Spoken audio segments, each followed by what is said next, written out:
The sound of the last truck door slamming echoed through the empty lot, a finality that hung in the air like a thick fog. It was just past midnight, and the moon cast a pale light over the rows of parked vehicles, illuminating the dust that danced in the stillness. The night was supposed to be quiet, but something felt off, as if the shadows were whispering secrets meant to be kept. Evelyn stood by the loading dock, her breath visible in the cold air.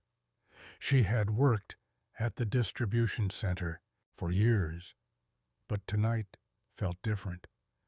The usual hum of machinery was absent, replaced by an unsettling silence that pressed against her ears. She glanced at her watch. It was time to finish her shift.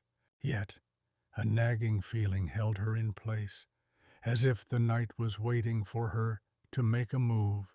"Hey, Ev, you coming?" called out Mark, her colleague, his voice breaking the stillness. He was leaning against the side of the truck, his silhouette barely visible in the dim light. She nodded, forcing a smile, but her heart raced. There was something in his tone, a hint of urgency that made her uneasy. As they walked towards the office, the fluorescent lights flickered overhead, casting erratic shadows that danced along the walls. Mark's laughter echoed, but it felt hollow, as if it belonged to someone else.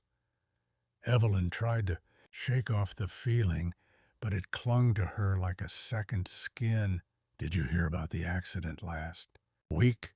Mark asked, his voice dropping to a conspiratorial whisper.